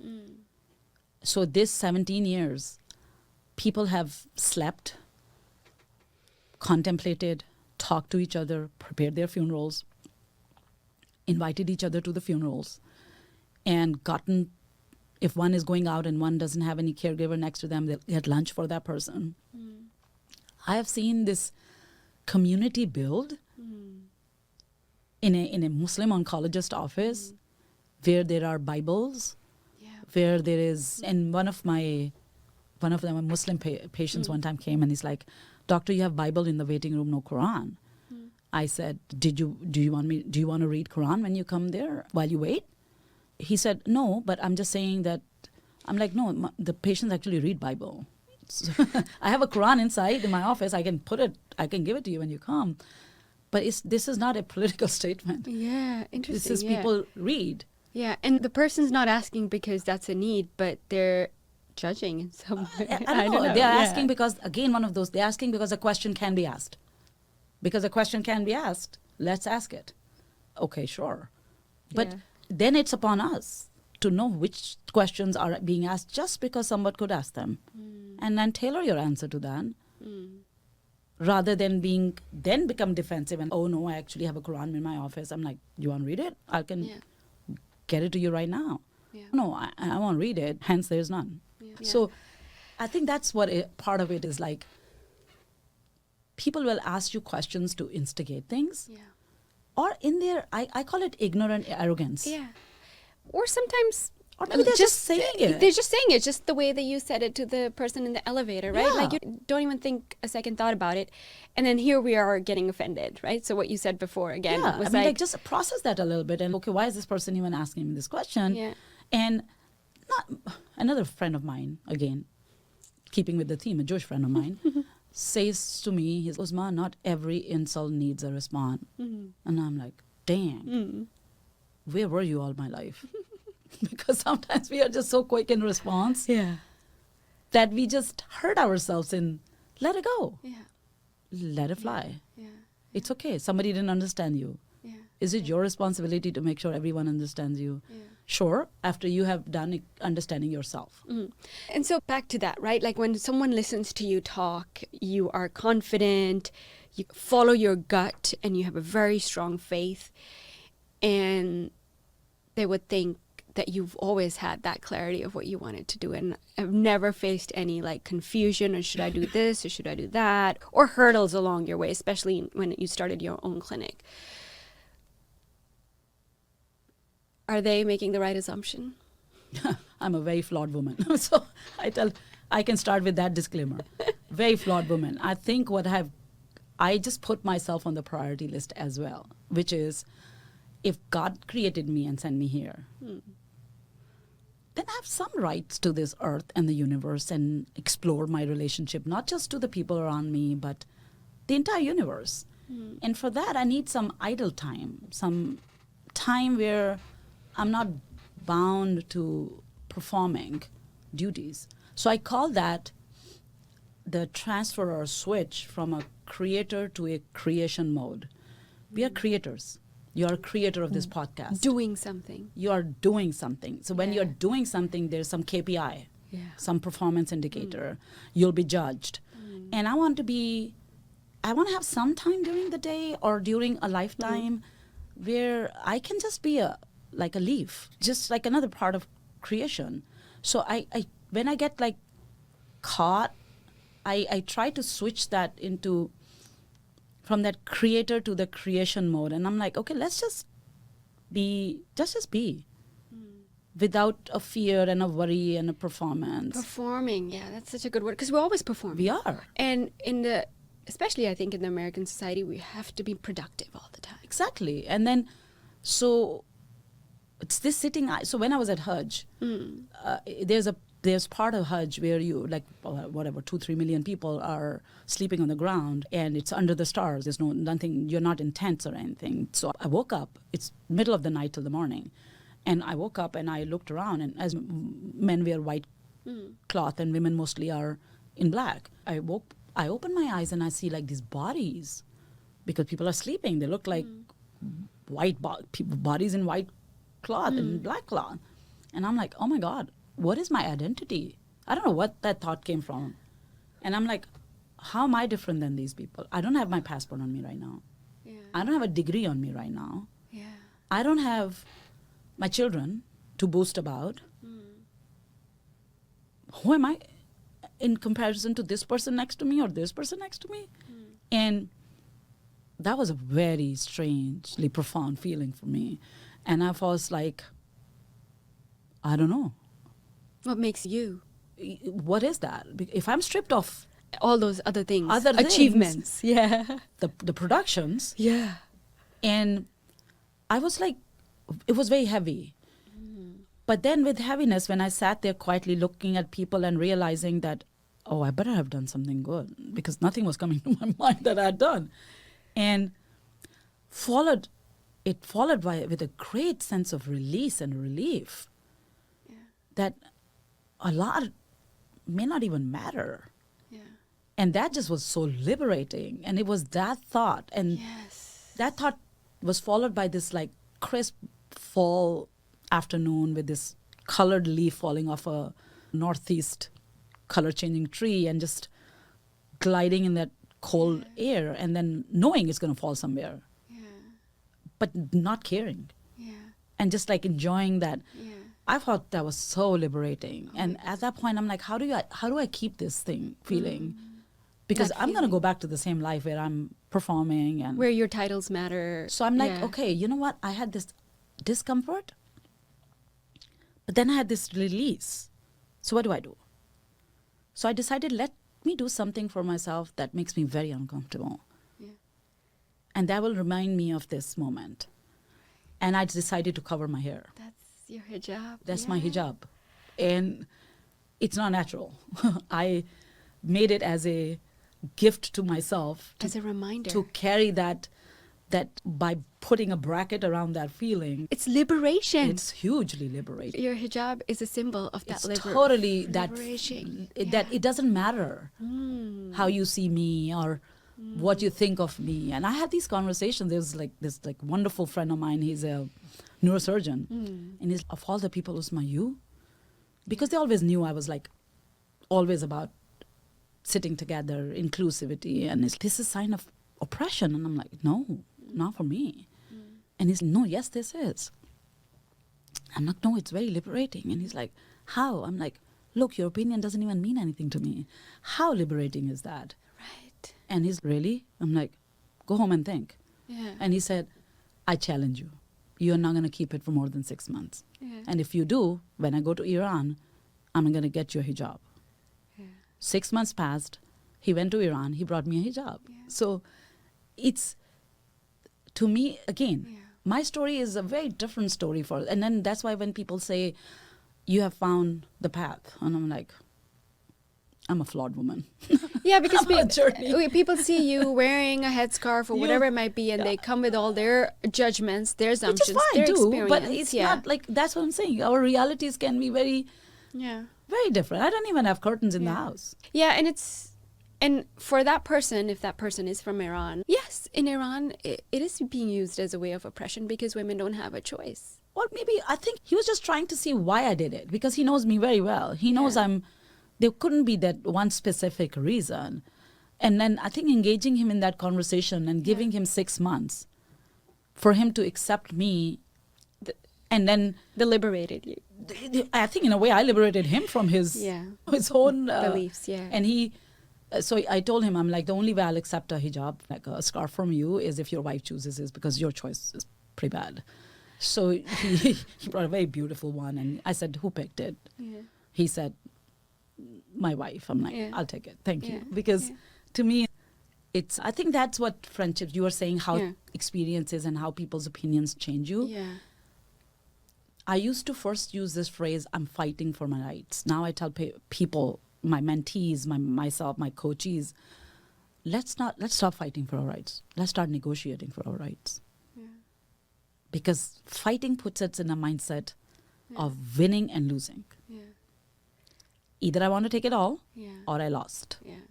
But when I say negotiating for my rights, I already go to that table with something in my pocket that I'm ready to give up. So that will make me think first, what exactly, for me, my career wasn't negotiable. So I negotiated around it. If I did not know what was really, truly important for me, I may have won little battles here and there, but I would have given up what really mattered. So hence, must know what is important for you. Yeah. And then negotiate around it. Yeah. Oh, that's such a powerful concept, actually.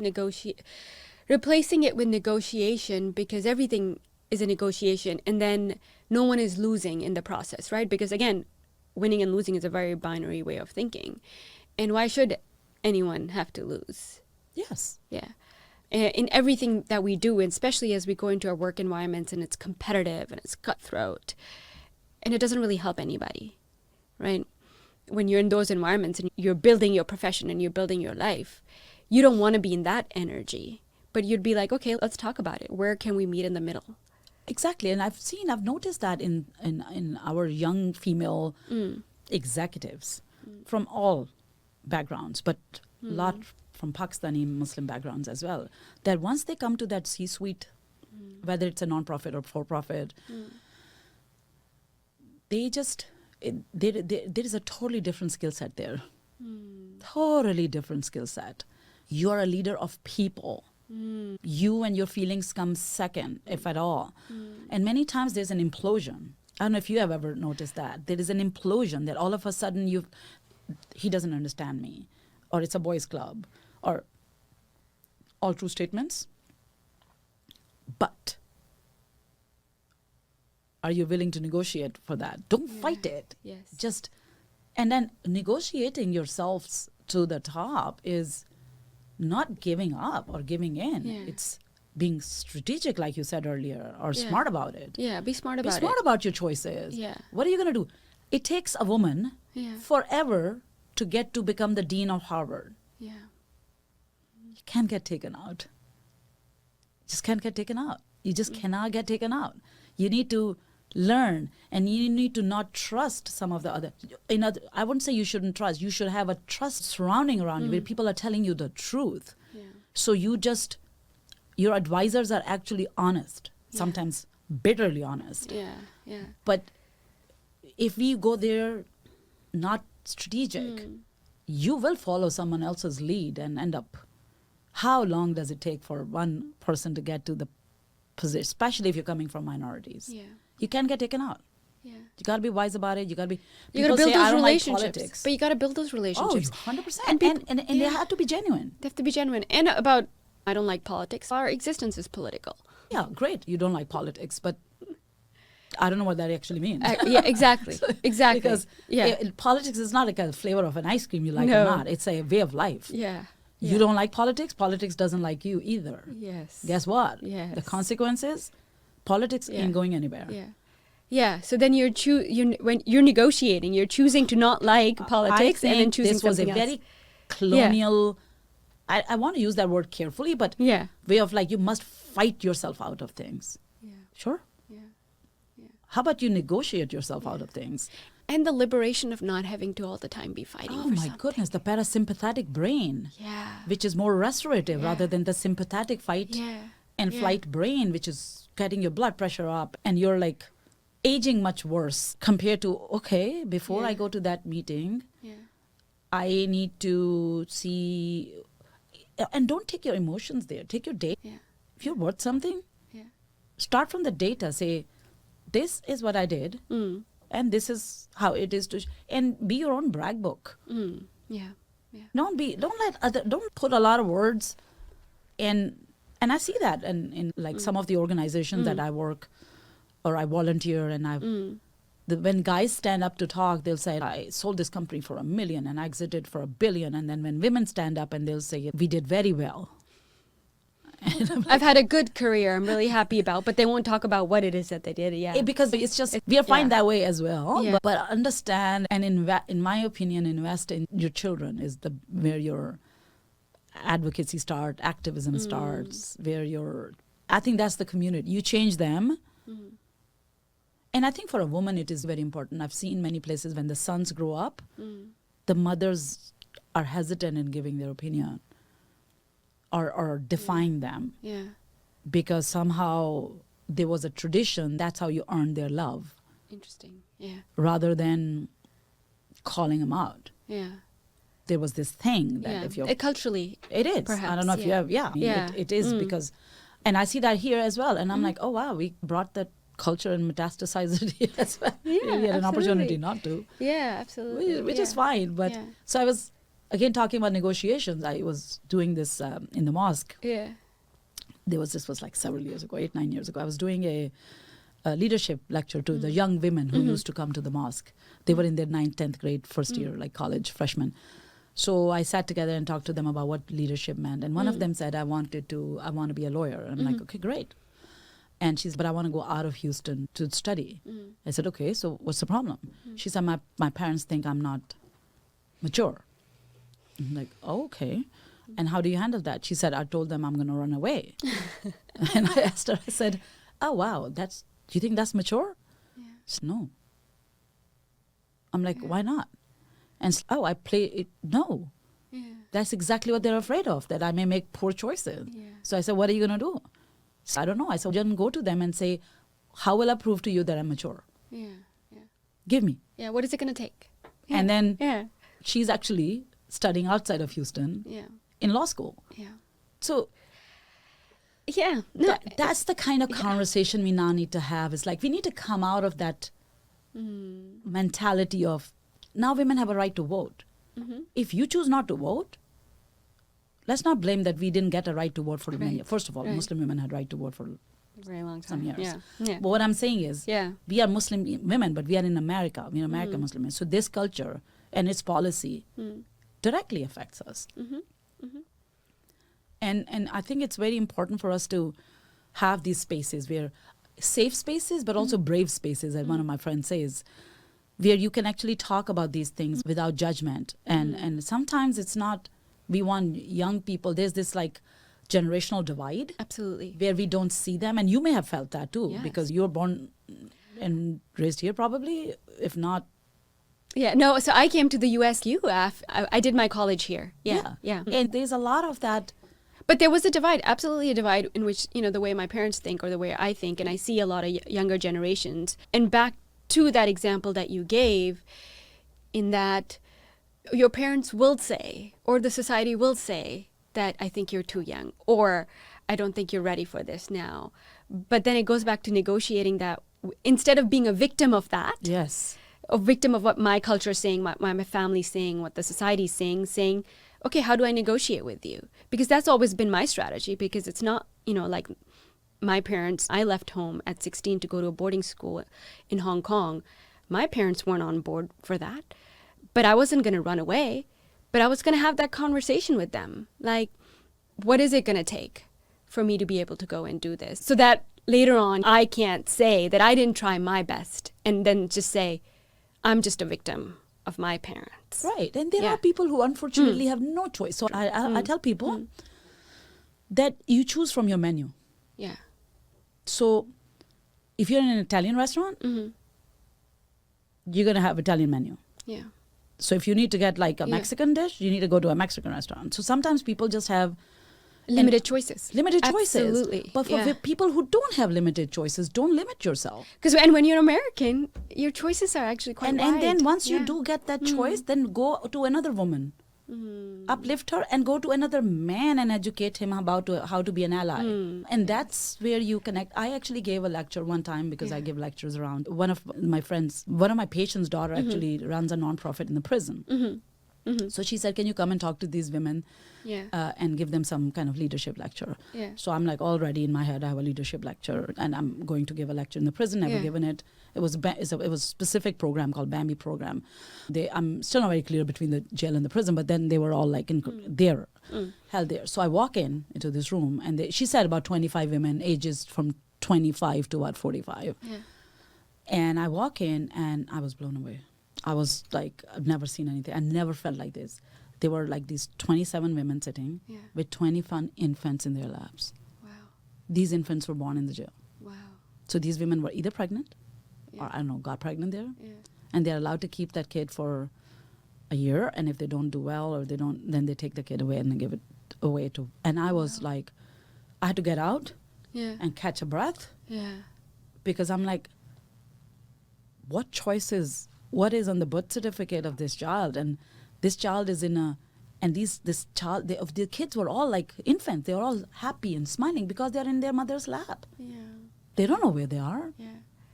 And I'm like, what kind of a society? Are we creating? What is this? What and are I'm we like, doing? I went out and I had to calibrate the whole thing in my head. And I came home and I told my boys, I'm like, your biggest privilege is you are free.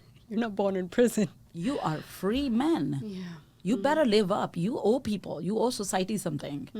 And then it's call it activism, but it's not. Yeah. It's just any action that is done with purpose Right. is activism. Yeah. Yeah. So just become part of, it's not just how much money I can make as person and retire comfortably. How uncomfortable can I be for someone else as well in my own comfortable time? If I reach the comfort, can I give some of this comfort up for, could be Somebody my else. skill, it could be my money, it could be, but just go back into that community that is,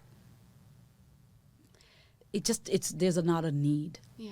And that's fulfilling, right? Because That's the only fulfilling thing. yeah, that's the thing that fulfills you in the end. And that's what I guess you realize, we've spoken about so many things today in terms of building your career and having resilience and knowing who you are. Along the way, many things will happen and you'll pick up many lessons. But then at the end of the day, you realize with all the accomplishments that you have, all the goals that you've accomplished, if you're still left with this feeling of not being fulfilled. That's what I felt during Hajj. That what completes me. Yeah. How am I going to show up? Or What do you need to get that a full heart? That's exactly right. And then I tell sometimes when my sons and we talk and then or my young mentees and stuff, and they say, we don't think we got this and we got that. I said, have you given?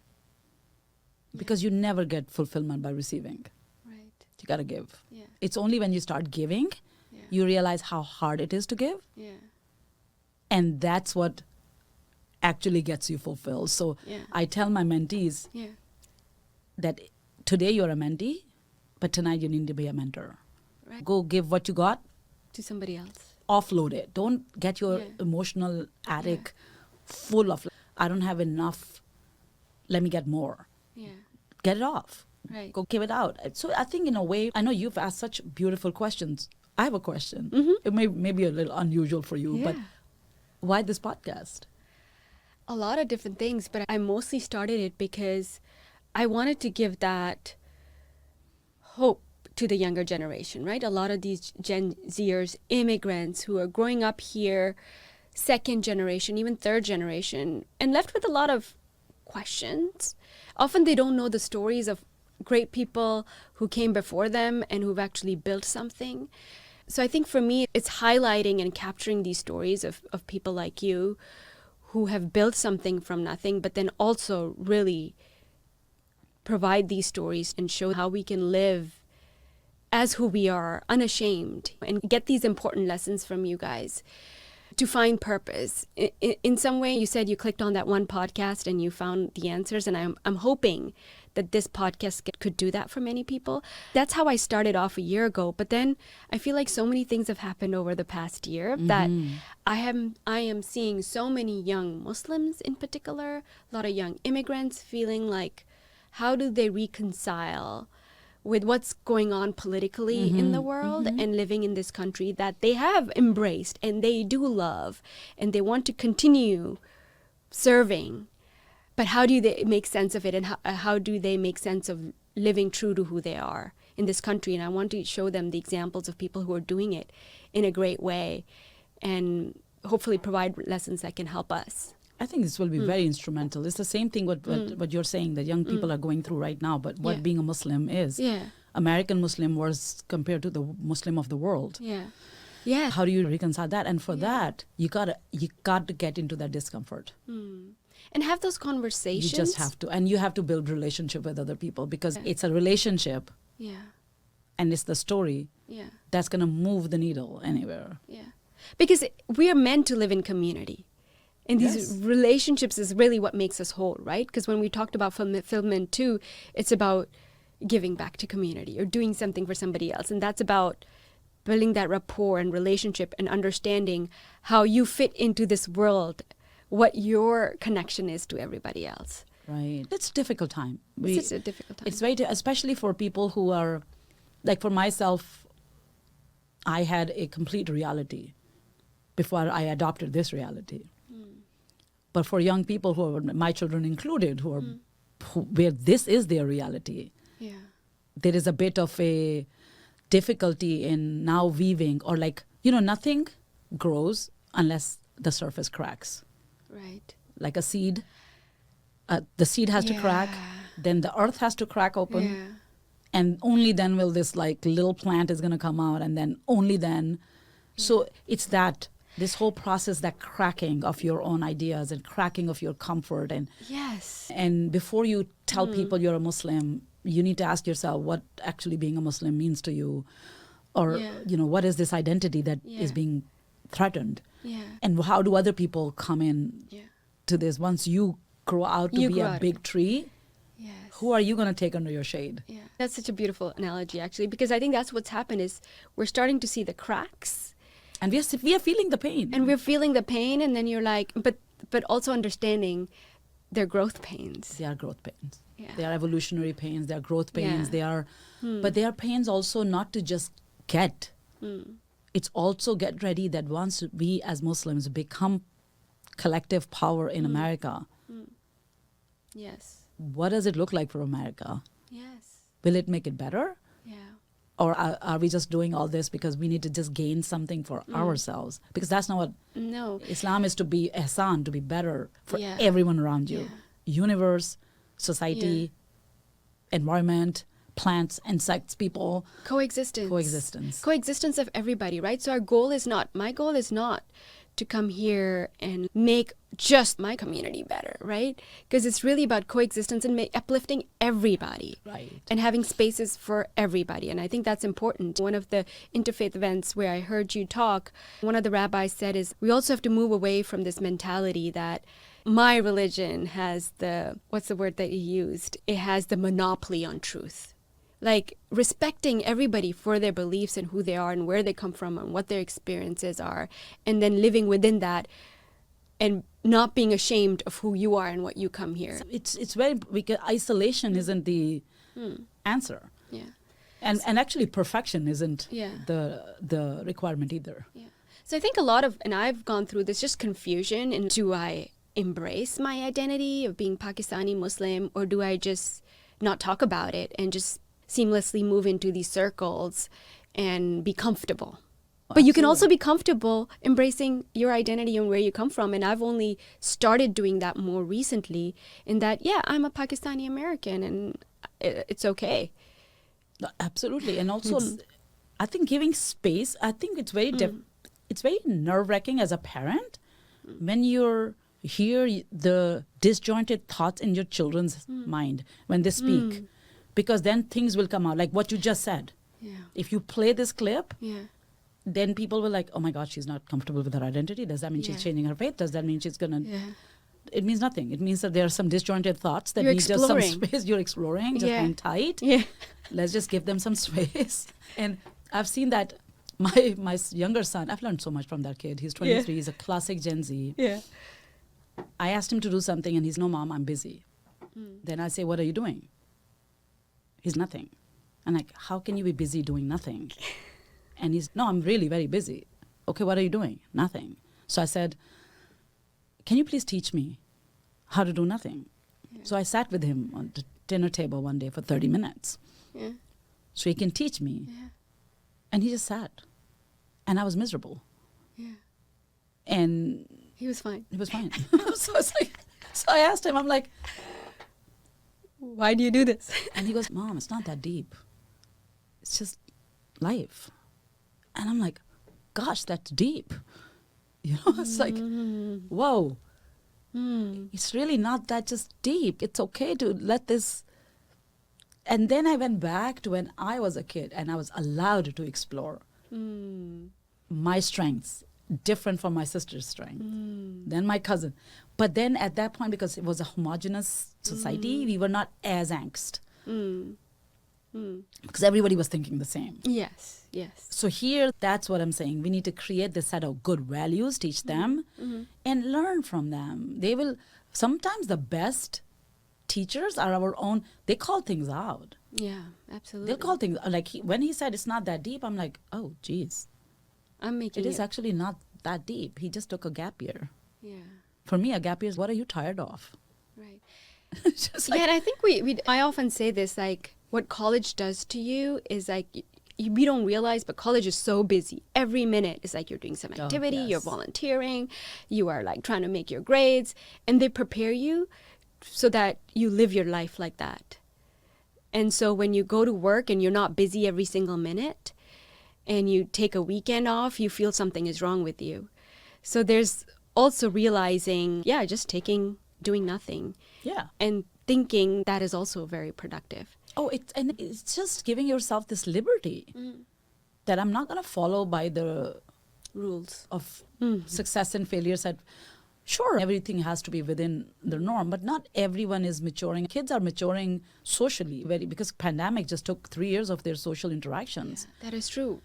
When isolation becomes cure, that's terrible for human connection. So they are rebuilding it back little by little. But when they got out of pandemic, the world wasn't the same. This world is pretty rough right now. And the pandemic has influenced many different people in many different ways. Yes, for some people, it was a successful thing because their businesses and their kids came home, that never had been seen. And now for some people, it was very disruptive. I made the decision to, after a decade in Norway, come back home and be closer to the family. So it worked out for my family to do that. I'm thinking for kids in high school who had to miss the last 3 years of high school or college and really miss out on the experience or have a very different experience. We don't know how it's impacted people in different phases of their lives. And you're talking about this Gen Z. I am very curious, and I'm an ally of Gen Z in my own mind because I've learned from my Gen Z son a lot and the students that I teach. And I look at that and I feel for them because when we were growing up, you're much younger, but when we were growing up, the maximum we had was a fire drill. Right? They had active shooter drills. It's a very different world. Oh, gosh. And we had no one checking ourselves when we went into the school. They have metal detectors. We hid things in our backpacks.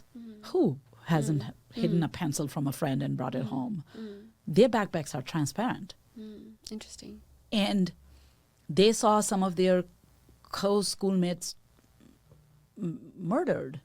It's a different reality. What does it do to your trust and your growing up in school? And then the world that they are becoming now, young leaders, is very different. So it's very important for us to understand that rather than trying to see if the Gen Zs become like us, Right.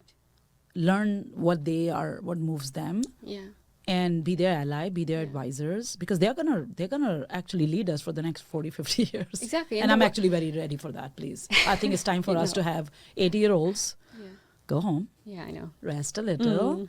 And not that I'm saying anything bad, I'm not aging anyone out, but there are so many amazing things one can do at that point, let alone some of the things that they are doing right now. So I do personally think that it's okay for young people to come up now. I think it's their time. Yeah. And we should definitely let that. And I think many of us don't have that mentality because we think they need more experience. Their experiences being part of this new generation that we don't have, right? They are going to be there for us. Yeah. They see the world differently and they're seeing things that we're not seeing. I am very happy that they're seeing some things. They are what looks like they're immature and checked out. I'm actually ready to check out myself because I'm like really looking at them. I'm like, I want to be you. Yeah.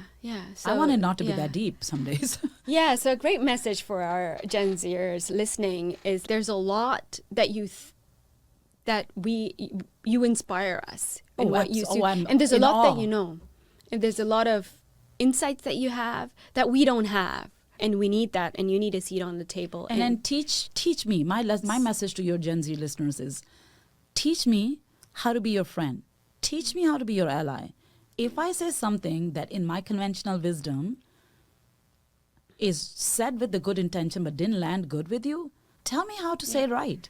Yeah, like your voice matters. So speak up and don't think you need more experience or you need more skills or whatever. But whatever you have already is valuable.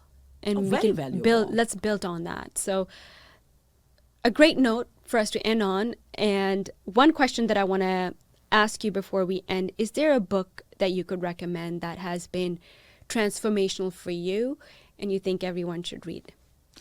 I think the book 40 Rules of Love from Alif Shafak. I've read that one. That is a beautiful book. It's a beautiful book. I personally do think that love sometimes teaches us growth, loss, gain, collective, individual in ways nothing else teaches us. So I really encourage people to read the book, but also like fall in love with something. Someone would be great. Yeah. But if you haven't found the one yet, something. Yeah, something and someone too. Yeah. Passionate. Be passionate about something that like nights that you're awake about thinking about things and how to make it work, even if you don't get it. Yeah.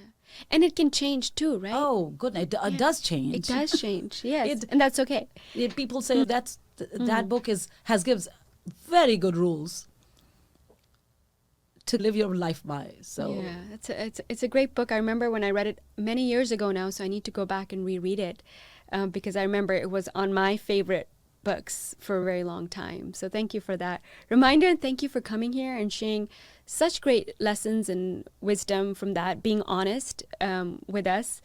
And we'll have to bring you back on really soon. Thank you so much, Nada, and thank you for creating this space which allows us to have a platform where we can actually come and reach out our hands to your young audience, and also to stand with other speakers from our own peers and say, it's okay to come and share yourselves out. Yeah. It's okay. It's okay. It's okay to be yourself. And it's time. It's time to be ourselves. Yeah, and it's time to pass it on. Yes. Oh, 100%. Thank you so much. No, thank you. This was great.